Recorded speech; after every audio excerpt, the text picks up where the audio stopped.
Bonsoir, belle journée, bon mercredi. Au sommaire des aléas du direct dans pile une semaine, il sera chez nous à la Grande Motte, dans l'Hérault, au Pasino. Sur la scène, c'est Fabrice Eboué, levez-vous, qui est avec nous sur ce plateau. Bonsoir Fabrice. Bonsoir. Et merci d'être avec nous. Depuis septembre 2013, il cartonne avec son dernier spectacle. Tout le monde y passe, tout le monde en prend pour son grade. On verra dans un instant l'extrait. Après, bien le carton du film qui est toujours d'ailleurs dans les salles héroltaises, Crocodile du Botswana. On va parler d'un festival interreligieux, le retour bien du père Christian Douméron. Bonsoir mon père et bienvenue.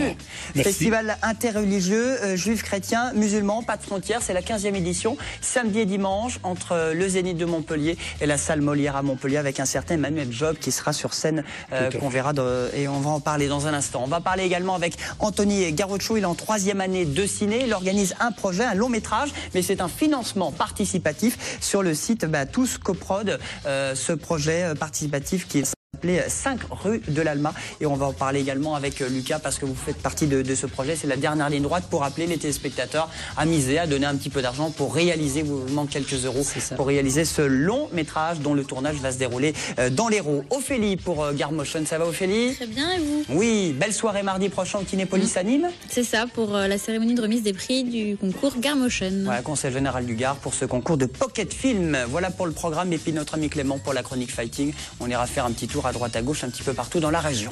Très bien. C'est parti, Fabrice Eboué, merci d'être avec nous. Merci. Fabrice Eboué, levez-vous. Ça marche très bien parce qu'il y a eu le Théâtre du Temple, il y a eu le Bataclan, il y a le Casino de Paris. Non, alors là vous avez... Faux erreur, ouais. Excusez-moi dès le début de l'émission de reprendre. Je commence. Non, ça c'était le précédent spectacle, c'était Faites entrer Fabrice Eboué, effectivement. Là, celui-ci, je l'ai rodé à Avignon pendant le festival en juillet dernier. Ensuite, j'ai démarré à la Comédie Comartin à Paris. Et là, on sort d'une semaine de Paris, puis du début de la tournée, et on arrive le 9 avril à la Grande Motte. Voilà. On fait entrer Fabrice Eboué, et Fabrice Eboué, levez-vous, c'est très connotation tribunal juridique, coupable. Ouais, j'aime bien la sémantique judiciaire. Alors, coupable de quoi, vous allez me demander, je vais anticiper la question. Coupable de quoi, Fabrice? Peut-être de rire de tout, c'est vrai qu'en ce moment, c'est un peu compliqué par les temps qui courent, mais je crois qu'un humoriste doit être un peu le reflet de son époque. Alors, en ces temps de crispation, on a besoin de prendre du recul. Moi, je propose 1h30, on laisse un peu de tout au vestiaire, les complexes, les dissensions, et puis on vient juste rigoler de tout. Alors on rigole de tout, mais vraiment de tout, il n'y a pas de limite finalement. C'est comme monsieur, il y a le festival des chansons interreligieuses, si j'ai compris. Moi par exemple, au rire des 3 religions aussi, quoi. Alors c'est pas en musique, mais c'est du rire, que ce soit les juifs, les musulmans, les cathos, les bouddhistes aussi, voilà, pour pas les oublier. Mais je ris absolument de tout. Mais je crois que pour rire de tout, il faut rire tous ensemble. Et on commence d'abord par l'autodérision, parce que c'est la moindre des choses. Et puis après, les sujets, c'est les sujets qui me touchent. Alors pourquoi la religion, par exemple catholique? C'est que moi j'ai grandi dans des écoles privées catholiques. Il y a aussi le racisme, parce que souvent j'étais le seul petit élève de couleur au milieu que d'enfants blancs. Donc tout ça, c'est des choses qui ont été des blessures. Et je crois que la meilleure façon de combattre ces blessures, c'est de les prendre avec ironie, avec dérision, et de les tourner à l'humour. C'est ce que j'essaye de faire sur scène tous les soirs. Voilà, parce que vous parlez de tout et vous parlez de vous aussi. C'est voilà, comme ça tout le monde en prend pour son grade. Il y a de plus en plus d'humoristes aujourd'hui. C'est l'inflation côté comique. La meilleure façon d'être original, c'est de se raconter soi. Alors, est-ce que vous inspirez de la vie quotidienne? Vous lisez, faites une revue de presse, là, il y a de quoi faire, là, avec ce qui se passe en ce moment. Un nouveau Premier ministre. Est-ce que vous changez votre programme depuis septembre, finalement? Non, la politique, j'évite. D'abord, il y a les chansonniers qui le font très bien.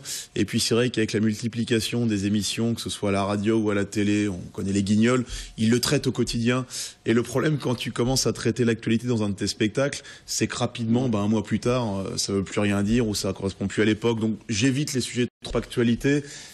Je vais venir à la Grande Motte à Montpellier, et là, évidemment, je vais parler un peu de la région, etc. Je sais qu'ici, c'est un sans étiquette, c'est ça qui a remporté la mairie à Montpellier. C'est un divers gauche. Un divers gauche. Il était anciennement socialiste. Voilà, exactement. Donc tu pourras en parler mercredi au Pasino, donc. Il n'y a pas de souci, on se réserve pour le Pasino.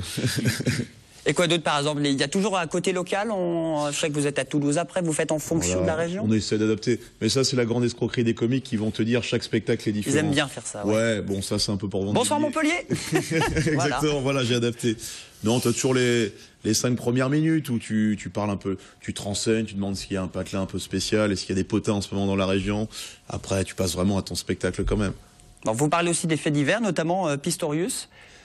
Qui a été plein tribunal, qui avait tué sa femme, ce champion d'athlétisme en Afrique du Sud. C'était la soirée de la Saint-Valentin. Et vous en parlez dans votre C'est une façon de fêter la Saint-Valentin. Voilà. Ouais, j'en parle dans Je parle bien, c'est aussi pour ça qu'il y a cette sémantique judiciaire en ce qui concerne le titre, c'est que j'aime parler des grands faits divers. J'aime donner des challenges en fait. Je me dis quelle est l'actualité la plus dure du moment, je vais en faire un sketch. Fabrice Eboué, levez-vous mercredi soir à la scène et sur la scène du Casino de la Grande Motte. Non, je fais le con, mais ça fait du mal une rupture. Hein. T'as l'impression de perdre un bras. Hein. C'est pour ça qu'Oscar Pistorius, il a préféré buter sa femme. Il a dit ça suffit comme ça, le mec. Il a dit. Non mais c'est une histoire terrible ça. Un handicapé, idole de son pays qui finit par buter sa femme, personne n'aurait pensé écrire une histoire aussi glauque. Hein. Même Émile Zola au paradis, il a dû faire les salons, j'y avais pas pensé quoi. Un handicapé, idole de son pays, qui finit par buter sa femme magnifique dont il était fou amoureux. Je sais pas comment vous avez réagi sur le moment. Moi j'ai pris mon téléphone, j'ai fait « Allô, Mélissa Torio ? Ouais, méfie-toi, hein, c'est...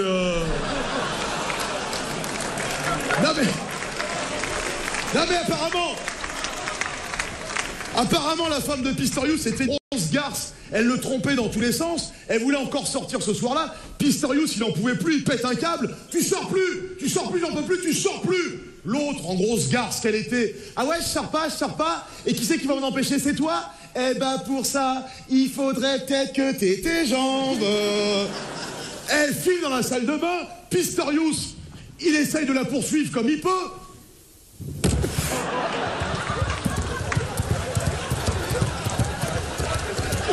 Heureusement, c'est un sportif de haut niveau, il prend ses produits dopants, il se fout une rasade dans le bras. Là, c'est plus Pistorius, c'est Chucky la poupée de sang, le mec. Allez, ouvre, je vais chercher le fusil. Eh ben, vas-y, il est en haut de l'armoire normande.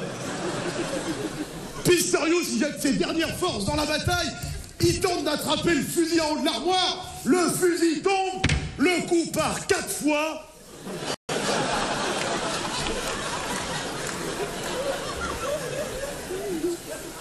Enfin, c'est ce qu'il va devoir raconter au tribunal, quoi. C'est une histoire terrible, hein. C'est une sorte de version du film Intouchable, mais glauque, tu vois. Vous l'avez vu, Intouchable? Ah, j'ai bien aimé. Fabrice Eboué, levez-vous. On rit de tout. Mon père, Christian Douméron, une réaction. Est-ce que vous connaissiez Fabrice Eboué? Mais pas du tout. Mais je ne le connaissais pas non plus. Il vous manquait quelque chose, sûrement. En tout cas, j'ai bien aimé ce besoin de rire. Et que des religions rient, le rire, c'est le propre de l'homme. Et je pense que les religions font partie... Ce sont des hommes aussi et des femmes. S'ils arrivaient à rire ensemble, ce serait pas mal. Ça, j'y arrive pas, moi. Par contre, ce que j'arrive, c'est à leur dire venez chanter ensemble. Il y en a assez de se méfier des autres. Il y en a assez de jeter l'anathème. Celui-là, il est mauvais. C'est de quel droit? Moi, je dis, c'est important que, sur cette terre, le temps qu'on y passe, qu'on fasse ce qu'on peut ensemble. Et la chanson, la musique et la musique sacrée sont des lieux où on peut partager. On parle de tout, on rit de tout, sans frontières, sans limite. Est-ce que vous êtes comme ça dans la vie privée comme dans la vie publique finalement? Sur scène, bon d'accord, mais oui, dans votre vraie life. Non, mais je me travestis pas. Je crois que c'est aussi ça la clé de ce métier à un moment ou à un autre. C'est moi, j'ai commencé en 97 à monter sur scène. J'ai respecté la règle des 3 P, patience. Mais c'est vrai que j'ai jamais fait semblant. J'ai toujours eu cet humour-là. Ça a mis un temps avant de s'installer, mais je me suis jamais travesti. Je suis sur scène comme je suis dans la vie, c'est-à-dire assez ironique, pas cynique parce que je trouve ça toujours négatif comme terme, mais c'est l'ironie, c'est toujours prendre du recul un peu sur tous les drames de la vie. Évidemment, il y en a qui sont inévitables, mais au moins, si on peut se consoler en chantant ou en riant tous ensemble, il y a un aspect communion à tout ça, effectivement. Je crois que c'est la meilleure des choses. Il y a des gens qui vous interpellent dans la rue, qui sont pas d'accord? Ah bah c'est pire que ça. C'est bizarre que mon père soit là ici. J'ai joué dans un petit village dans les Alpes qui s'appelle Barcelonnette il y a quelques jours de ça. Mais je veux dire, c'est très significatif. Je ris, j'aborde le sujet du mariage pour tous, qui est un sujet sensible, et je vois une dame au premier rang. Alors je fais quelques blagues sur les homos ou autres qui rigolent. Et ensuite, j'aborde quelques blagues sur l'Église catholique, et là, elle se lève et elle quitte la salle scandalisée. Mais c'est ce qui me dérange avec certains, c'est que certains sont capables de rire sur tout, sauf d'eux-mêmes ou ce qui les concerne directement. Et je crois que c'est ça qui est important, c'est si on est capable de rire sur les autres, eh ben, il faut être capable de rire aussi sur soi. Christian Douméron, vous ne seriez pas parti de scène, vous seriez resté dans la salle. Sur le spectacle, en tout cas, j'essaye de le faire. mais c'est marrant parce que j'avais assisté avec un colloque, excusez-nous, on parle ensemble, mais où il s'était posé la question, est-ce que Jésus aimait rire? Et c'est une vraie question. Il y a un bouquin qui est sorti, Jésus et le rire. Je ne l'ai pas lu parce que, bon, c'est pas une question qui m'a particulièrement passionné. Moi, ce qui m'a intéressé, c'est ce qu'il a dit, plus que il aurait pu faire dans le rire de son visage. Et le fait de créer ce festival, ça fait 15 ans. Je me rappelle une fois, c'était au Quorum. On avait mis sur la scène un diacre araméen, un juif et puis un ami musulman.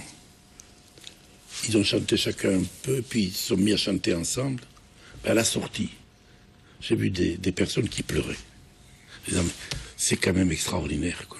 Dans ce monde, enfin, j'étais en Syrie le jour où le drame a commencé. J'ai pris l'avion le matin, j'avais pas posé des armes ni des bombes. Mais il y a 140 000 morts aujourd'hui.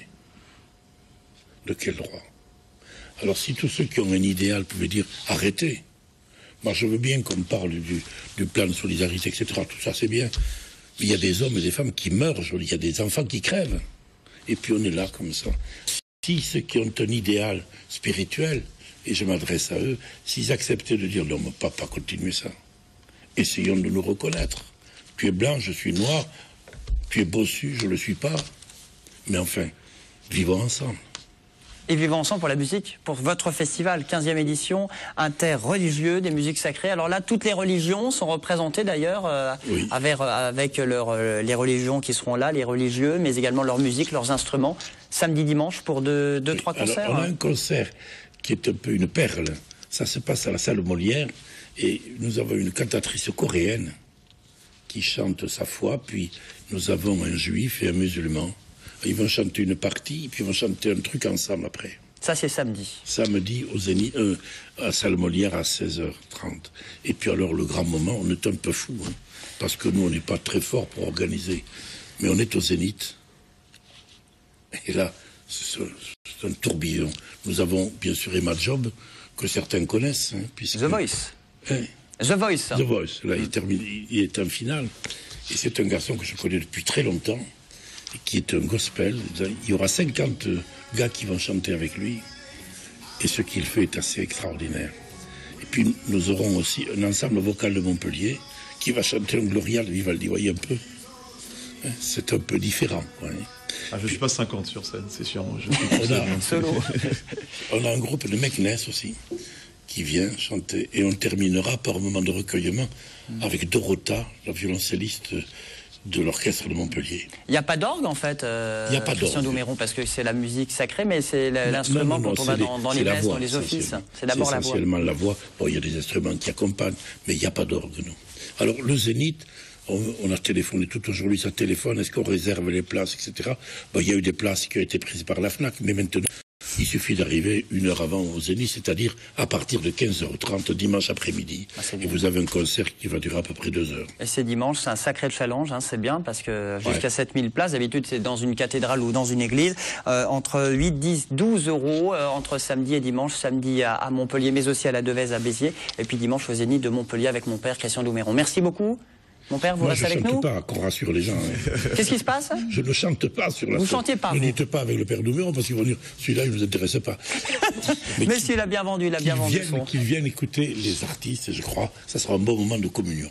Un bon moment également, 2 dates à nous donner, c'est la chronique avec Clément, chronique fighting.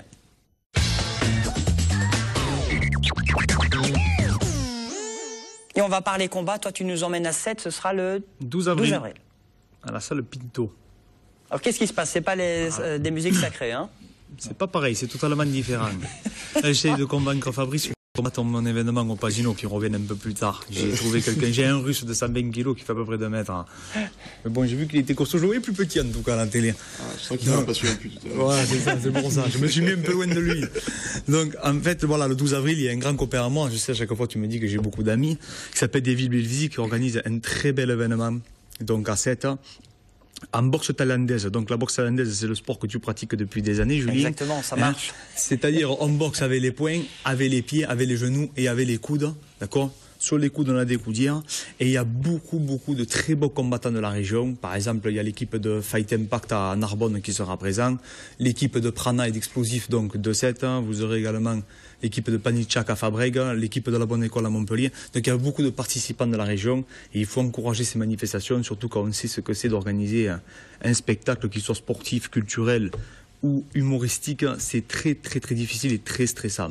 Et ça, c'est le 12 avril à 7. Une autre date, le 26 avril. Alors, le 9, c'est mercredi, hein, avec Fabrice Eboué, mais vous ne trompez pas de date. Le 26, c'est toujours au Casino de la Grande Motte. Voilà, le 26 avril au Casino de la Grande Motte. Donc, l'année dernière, on l'avait fait à la salle Arena, au Parc Suite Arena. Tu vois les choses en plus petit cette année, non? C'est différent. C'est-à-dire qu'on avait fait le tournage de notre émission, là, le FMT, qui s'apparente un peu à une télé-réalité avec des combattants. Et là, ben voilà, les finalistes vont se rencontrer. Là, on voit la bande-annonce. Et ça, c'est filmé. Ça, c'est à l'Arena. Hein. Ça, c'est à l'Arena. Et donc ce sera un peu le même concept, le même principe le 26. Voilà, c'est le même concept, c'est en pancrace, donc ça s'apparente. En fait, c'est de la boxe taille debout. Il y a des projections, il y a des finalisations, il y a des clés de bras. Donc ça, c'est pas l'UFC, hein, c'est pas ce que vous voyez aux États-Unis, parce que nous, il n'y a pas de frappe au sol en France. Hein, d'accord. Ça sera. On a fait un ring. Là, il est blanc et or. C'était le ring qu'on avait mis à l'Arena. Là, c'est un ring qui sera tout noir et or pour notre prochaine manifestation. Et il y a de très grands combattants qui seront là. Il y aura Anthony Rea qui a affronté Victor Belfort, qui a été champion de l'UFC. Ce que vous voyez en l'occurrence aux États-Unis. Il y aura Norman Parisi aussi qui combat au niveau international. Il y a 14 combats, il y a 3 chaînes de télé, donc je pense que ça va être vraiment sympathique. Il y a Fabrice qui est entre là et là de participer. Christian Douméron, mon père, vous serez là aussi? Pas sur le ring, certainement pas. Il ne se met jamais en spectacle, hein, jamais en valeur, hein, Christian Douméron. Et donc, il faut réserver pour le 26? Il faut réserver, il y a beaucoup de places qui sont déjà parties. Il n'y a que 1100 places, contrairement à l'Arena où on avait fait 5800 personnes. Donc là, je pense que ça sera plein à craquer. Donc il faut se dépêcher et venir encourager Fabrice parce qu'il prend un cas d'or, donc ça sera difficile. Ouais, ça va être un beau combat. Bon, je me suis entraîné vraiment très dur cette année. Donc voilà, beaucoup de fractionnés, beaucoup de sauts à la corde. Beaucoup de musculation, je suis monté de catégorie de plus de 15 kilos. Je crois que mon entraîneur peut confirmer qu'on est totalement prêt. Il est prêt, on a confiance en ses capacités. 2 dates pour Fabrice Eboué, donc le 9 et le 26 avril. Ouais, hein. Bon, merci. Profitez bien du 9, ce sera certainement le spectacle ensuite. Merci beaucoup mon Clément. On continue avec un projet, on va en parler ciné parce que le Crocodile du Bois de Songas, c'est toujours dans les salles finalement. Gros succès. Ouais, écoutez, le premier casse-départ, on en parlait avec Clément tout à l'heure, l'avait été, le Crocodile aussi, et puis je suis ravi de rencontrer de jeunes cinéastes. Et des jeunes cinéastes qui seront là. Anthony, tu l'as vu le Crocodile au Bois de Songas? Non, pas encore. Il faut aller le voir. Tu fais des éloges, c'est pour me dire ça. Super, merci d'être venu. Bon, toi, tu vas nous parler justement d'un projet, un projet participatif, ça s'appelle 5 rue de l'Alma. C'est ça. L'Alma, c'est Paris, je l'ai regardé, il n'y a pas Montpellier. Hein. Non, il n'y a pas Montpellier. Alors pourquoi ce nom de ce projet? En fait, il y a une signification par rapport à l'histoire, mais vraiment toute petite. C'est vraiment une anecdote comme ça. Et il fallait trouver un nom de rue et j'ai pensé à ça. Plutôt que la rue de la Loge ou place de la Comédie, quoi. On voulait pas un nom justement qui soit dans la région trop proche, qui soit vraiment connu. 5 rue de l'Alma, en tout cas c'est le nom du projet, c'est le nom du film qui va être tourné dans quelques semaines dans un mois. Ouais, dans un mois. Ce sera tourné où? Ça sera tourné normalement à Saint-André-de-Saint-Gonis. Mais ça dépend, tu m'as dit si le maire était élu ou pas. Alors est-ce que le maire de Saint-André s'est pris une veste ou pas? Alors c'est qu'on a eu du mal à contacter le maire justement à cause des élections. Et du coup, maintenant qu'elles sont passées, faut qu'on accélère pour savoir si on a accès à des salles, etc., pour loger l'équipe. S'il répond pas, c'est qu'il a été battu, hein, je pense. Alors qu'il a pris une grosse cuite le jour de la victoire. Et donc du coup, voilà. Et si c'est pas Saint-André-de-Saint-Gonis, ça sera à Montpellier. Bon, projet participatif, financement, c'est ça qui est intéressant, participatif, tous coprod. Je crois qu'il y a un film de Michel Larocque où là, ce sont tous les Français, les passionnés de ciné qui ont mis de l'argent pour financer ce film. Eh bien, vous, tous les deux, à plusieurs, vous lancez également ce projet. Il vous manque un peu de sous. Mais avec un budget beaucoup plus restreint que Michel Larocque. Combien on demande 2000 €. 2000 €. Et on est à 1735. Ouais, ça. À la comptabilité, ça donne quoi, 2000 € pour un film? Écoutez, je sais pas comment ils font. En fait, là, il faut m'expliquer. En fait, on se fait vraiment prêter tout le matériel, etc. Un maximum. Il y a vraiment pas beaucoup d'achats. Et on limite vraiment beaucoup les achats. On se fait beaucoup aider par la fac, etc. Fac Paul Valéry, vous êtes étudiant. Paul Valéry, parce qu'on est étudiant en cinéma. 3e année? troisième année. Et toi, t'as redoublé ton deuxième? Non, j'ai pas redoublé. Bon, Lucas, comment ça s'est fait? Vous avez déjà l'idée, le scénario, le matos, mais qu'est-ce qu'il faut de plus? Tout est écrit, il manque l'argent, principalement. C'est tout en fait. Voilà. C'est quand même l'essentiel pour. C'est essentiel. C'est la moindre des choses. Les gens ils sont bénévoles sur le tournage, donc leur payer la nourriture, en tout cas le maximum qu'on peut. Et on peut lire le scénario quelque part du coup? Non, mais par contre il y a beaucoup d'informations sur Touscoprod et sur la page fan Facebook. Non, ce qu'on sache, qu'on finance, on a envie de donner de l'argent. Si c'est un film de cul, c'est un peu dommage à l'arrivée qu'on sache. Non, par contre il y a vraiment un gros descriptif sur Facebook, vraiment une grosse page qui explique tout. Alors l'histoire en 2 mots, Lucas, il va le dire mieux que moi, c'est le réalisateur. Du coup, c'est l'histoire d'une soirée en fait. Et dans la soirée, on suivra plus particulièrement 5 personnages. Donc ça sera divisé en 5 parties, chacune centrée sur l'un d'eux. Et ils ont tous leur caractère particulier, une forte personnalité. Et on suivra leur parcours, ils vont s'entrechoquer. Au fur et à mesure de la soirée, on apprendra des nouvelles choses. Les personnalités se croisent en fait. Voilà. Ils ont tous des liens entre eux, tous les personnages. On va en faire un long métrage. Voilà. Donc on en fait un long métrage, on va rentrer tout juste dans le long métrage. Ça va être entre 55 et 65 minutes quoi. Bah, c'est déjà pas mal. Les étudiants de la fac, touscoprod.com pour donner. Fabrice, bon projet comme ça. Non, c'est super. De toute façon, moi quand j'ai commencé la scène, je dis toujours il faut être artisan de ces projets. Et moi c'est vrai que j'ai commencé, je me prenais en photo pour faire mon affiche sur Photoshop moi-même, coller les affiches, jouer le soir, écrire ses textes. Et c'est la meilleure des façons parce que les comédiens, on leur propose rarement des scénarios, on leur propose rarement des films. Il faut être omniscient, il faut tout savoir faire, même la production à ce niveau-là, c'est super important. Parce que faut attendre rien de personne. La réalité, elle est là. Donc c'est super de se prendre en main de cette façon. Ce projet participatif financier touscoprod.com, 5 rue de l'Alma, vous reviendrez dès qu'il sera fait, dès qu'il sera monté, mixé. Avec plaisir.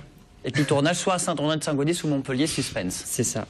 Merci beaucoup. On peut vous retrouver sur les réseaux sociaux, sur le Facebook et sur le site internet. On peut donner, c'est comme si on achète un. Comme si on achetait un vêtement. Pull, voilà. Exactement. C'est le même principe. Dès 1 euro. On dit la somme qu'on veut mettre, dès 1 euro, et puis après on met son code bancaire et c'est bon. Très bien, merci. Merci beaucoup Anthony, t'as bien vendu ton truc. On continue et on termine les aléas du direct avec Ophélie pour Garmotion. Et bien là c'est terminé justement pour participer, pas besoin d'argent parce que là justement vous en donnez du moins des cadeaux. Des cadeaux, oui. 8 avril, Ciné de Kinépolis à Nîmes.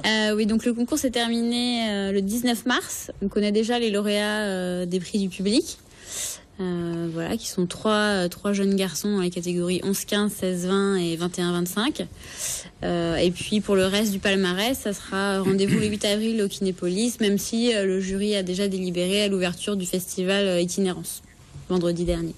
On regarde les Garmotion, le résultat et la belle soirée, tout le monde pourra venir. Ce sera la semaine prochaine à Nîmes au Kinépolis.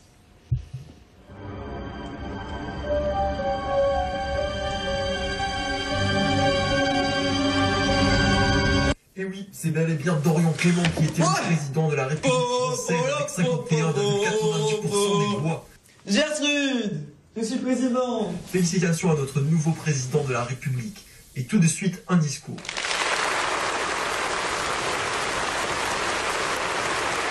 Alors ça, c'est des extraits qui ont eu le prix du jour. Là, c'est Dorian Clément qui a gagné la catégorie 11-15 ans, enfin la catégorie par les votes du public. Voilà, après ils ont tous fait des choses assez différentes sur le thème moi président. Bon, bien sûr, on n'est pas forcément sortis. Certains sont restés très cantonnés au sujet et d'autres l'ont bien détourné. On fait des choses soit très drôles, soit de l'animation en pâte à modeler, vraiment très sympa. Et le thème moi président. Voilà. Fabrice, donc l'inspiration, il y en a eu quand même. Vous avez plus autant de demandes, un petit peu moins que l'an dernier finalement. En fait, le thème est un petit peu plus fermé que l'an dernier puisque c'était J'ai fait un rêve, donc ça laissait vraiment la porte à un peu tout et n'importe quoi. Autant là, puis vu le contexte actuel, on n'est pas trop sorti des lignes. Bon, même si certains l'ont tourné avec beaucoup de dérision et ont imaginé un scénario qui n'a rien à voir avec un président de la République. On a un président du jury Garmotion par exemple qui est assez sympa. Voilà, il y a plein de choses différentes. Mais c'est vrai que c'était plus fermé que l'an passé et que l'année précédente aussi, donc forcément il y a un peu moins de candidats, mais on est quand même à 75 vidéos, donc ce qui est quand même pas mal. Filmé soit avec un caméscope ou avec son smartphone, voilà, c'est voilà. ça. La seule contrainte, c'était que ça fasse 3 minutes maximum et puis de respecter le thème moi président, et puis c'était les seules contraintes. organisé par le Conseil général du Gard pour Gare Motion, mardi prochain. Belle soirée, c'est ouvert à tout le monde au Kinépolis? C'est ouvert à tous sur inscription. Sur inscription. Voilà, il faut passer par le site garemotion.com, voilà, puis on s'inscrit. Et ce sera donc mardi prochain au Kinépolis à Nîmes pour la nouvelle édition. Puis on en reparlera pour lancer à nouveau ce concours de Pocket Film avec TV Sud pour l'édition 2015. À mardi, merci Ophélie. À mercredi, Fabrice Eboué. Mercredi, on revient à Montpellier. Eh oui, et puis vous allez faire quoi là? Vous continuez votre tournée? Je suis en tournée là, je pars en tournée. Belgique. Ah, vous partez en Belgique, bon, c'est à côté. Ouais, hein. ouais, Merci exactement, beaucoup. c'est très logique comme itinéraire. Bon, merci beaucoup, merci Clément, merci à tout le monde, merci mon père, à très bientôt. À samedi, À samedi et dimanche. Salle Molière et puis le Zénith dimanche. Merci beaucoup, à très bientôt, on parle à tout le monde, je vous applaudis, je vous embrasse, à demain.